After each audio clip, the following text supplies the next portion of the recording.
एक आदमी पूरे राजस्थान का आके खड़ा होकर कहते कि मेरा कर्जा माफ हुआ, मैं जीवन भर उसके घर खेत में काम करने के लिए तैयार हूँ। वो उसमें तो विफल हो जाती है सरकार। चंबल से मांगाते मांगाते भी कई साल हो गए। केंद्र सरकार भी कहते हम पानी भेजेंगे, पानी नहीं आया आज तक। इधर ही बोर लगा देते, किसी में साल चले, कोई में 2 साल चले, फिर सूख जाए पानी की ज्यादा समस्या है। आज 5 साल इनकी खुद की गवर्नमेंट थी, जो कार्य ये कहते हैं हम ये करेंगे, इन्होंने 1825 दिन सरकार चलाई, उस सरकार में ये नहीं कर पाए। इन्हें फिर मौका चाहिए। हर बात के लिए इन्होंने मूल्यांकन के साथ साथ इस चीज को भूल के खुद की गवर्नमेंट में ये लोग कह रहे हैं कि हमसे इस बार नहीं हो पाया, हम फिर करेंगे। अलवर सहित पूरे राजस्थान में मतदान प्रक्रिया पूरी हो चुकी है। सभी की निगाहें इस समय 3 तारीख पर टिकी हुई है, क्योंकि 3 तारीख को फैसला आना है। ये देखना होगा कि किसके सर पर ताज सजता है और किस करवट ऊंट बैठता है। मैं इस समय मौजूद हूं अलवर में और मेरे साथ मौजूद हैं अलग अलग विधानसभा क्षेत्र के लोग। सीधा जानते हैं उनसे कि अलवर का चुनाव किस तरह रहा, किन मुद्दों को लेकर जनता ने वोट किया, तो नेता किन मुद्दों को लेकर जनता के पास गए। सीधा जुड़ते हैं, लोगों से बात करने की कोशिश करते हैं किस तरह का चुनाव रहा, अलवर का चुनाव किस तरह का रहा, क्या मुद्दे रहे चुनाव के दौरान। विकास का मुद्दा, विकास काफी है, हर चीज की सुविधा मिली, वोट दी। क्षेत्र की बात करें तो आपके क्षेत्रों में क्या क्या क्या जरूरतें हैं, क्या आवश्यकताएं हैं। अवसर रोड है, पानी है, बिजली है, जो सारी सुविधा पूरी मिली है। कहते हैं अलवर क्षेत्र डार्क जोन में या पानी की बहुत कमी है, लोगों को पीने के लिए पानी नहीं मिलता। पानी तो चंबल से आएगा जब पूर्ति होगी, अभी यहाँ से तो पूर्ति हो नहीं। पानी की तो चंबल से आएगा तो पूर्ति होगी। सरकारें दावे करती है, हर बार जो भी सरकार आती है वो ये कहती है कि हम चंबल से यमुना से पानी लाएंगे। कितने वादे पूरे हुए आज तक। वो उसमें तो विफल हो जाती है सरकार। चंबल से मांगाते मांगाते भी कई साल हो गए। केंद्र सरकार भी कहते हम पानी भेजेंगे, पानी नहीं आया आज तक। इधर ही बोर लगा देते, किसी में साल चले, कोई में 2 साल चले, फिर सूख जाए पानी की ज्यादा समस्या है। और तो कुछ नहीं है, अच्छा वोट दिया है, बम्पर वोट दिया है। इस बार महिलाओं ने बहुत वोटिंग की, जमकर वोटिंग की, कुछ सीटों पर ज्यादा वोटिंग की, क्या कारण मानते हैं। महिलाओं को अच्छी सुविधा दी राज्य सरकार ने। गैस सिलेंडर सस्ता के लिए बोल दी, राशन मिल रहा है उनको, मोबाइल फोन दे दिया। आजकल तो सबसे बड़ी बात है मोबाइल फोन मिल गया उनको, तो सुविधा अच्छी दे रखी है। इसलिए महिला ने ज्यादातर वोट कांग्रेस सरकार को दिए। इनका कहना है महिलाओं को सुविधा ज्यादा मिली, इसलिए महिलाओं ने वोट ज्यादा किया। आप क्या मानते हैं कि महिलाओं का वोट प्रतिशत बढ़ने का क्या कारण रहा। महिलाओं को हर सुविधा मिली है ना, मोबाइल का भी है, राशन किट भी दे रहे हैं, और चिरंजीवी योजना चल रही है राजस्थान में, तो सारा गैस सिलेंडर सस्ता कर दिया। और क्या चाहिए महिलाओं को।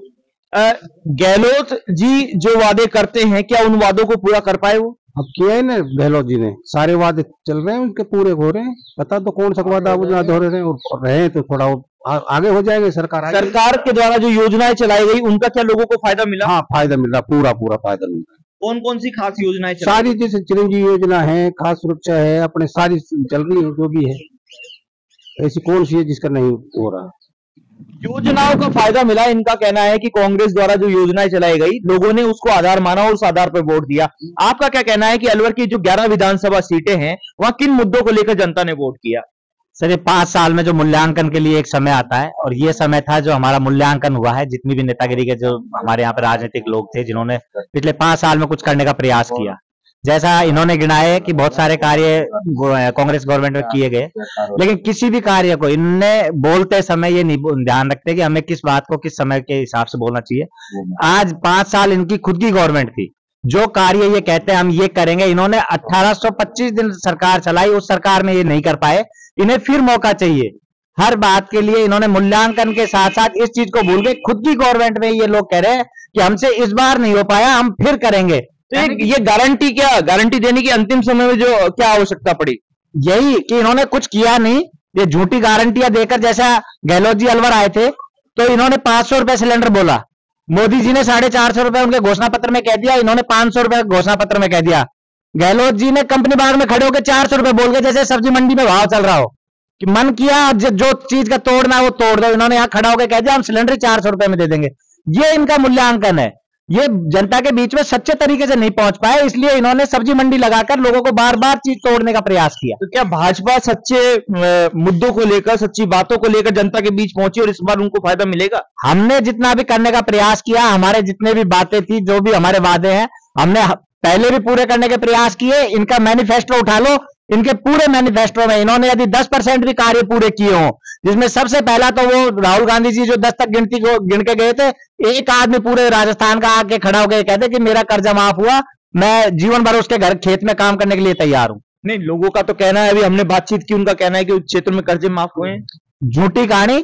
50,000 रुपए तक पहले वसुंधरा राजे जी ने कोऑपरेटिव सोसाइटी का माफ किया था, वैसा ही 50,000 तक फिर दोबारा गहलोत जी ने माफ किए, तो वो कोऑपरेटिव सोसाइटी के किए, ना कि बैंकों के। जनता को केसीसी का प्रॉब्लम है, ना कि कोऑपरेटिव का, क्योंकि कोऑपरेटिव का तो हमारा वैसे ही फ्री का रहता है कि भाई हमारे उससे ब्याज बट्टा कुछ रहता नहीं है, लोग उलट फेर करके उसको अपना समय से निकाल लेते हैं। भाजपा ने बालकनाथ को, सांसद को जो टिकट दिया तिजारा में, उसका कितना लगता है? तिजारा पूरे देश में हॉट सीट बनी रही, लगातार चर्चाएं हुई, क्या वहां हिंदू मुस्लिम का चुनाव हो पाया या कितना प्रतिशत फायदा? देखिए कि हमारे भारत में राजनीति में जातिगत आंकड़ों को, जातिगत समीकरणों को गौण नहीं किया जा सकता। हमारे वहां पर हमेशा लगभग 72% पोलिंग हुआ करती थी, और मोमडन बाउल जो एरिया थे वहां पे 90% से ऊपर रेशियो रहा करता था। इस बार पोलिंग परसेंटेज 86% हुआ है। हिंदुओं का भी वोट बढ़ा है इस बार, और जो 14% वोट बढ़ा है वो हिंदुओं का बढ़ा है। इस वजह से राजनीति का जो वहां का माहौल था वो कुछ और चेंज हुआ है। वहां पे राजनीति का माहौल चेंज हुआ है, इनका कहना है। इनका कहना है कि गहलोत ने जो वादे किए वो पूरे नहीं कर पाए। आपको क्या लगता है? पहले तो क्या है कि इस देश में एक ही था झूठों को सरदार, अब जगह जगह हर विधानसभा में उस झूठों के सरदार की कॉपी बैठी है। मैं इनसे पूछना चाहता हूं कि इन्होंने आम जन के लिए किया क्या है, आप मुझे बताइए।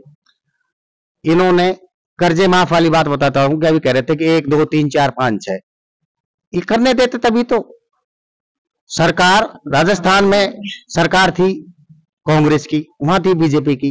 जो पैचअप था, राजस्थान के जितने भी बैंक थे, कोऑपरेटिव सोसाइटी, सबके कर्जे माफ हुए हैं। मुझे बताओ, 1 लाख बता दो नहीं किए हो तो।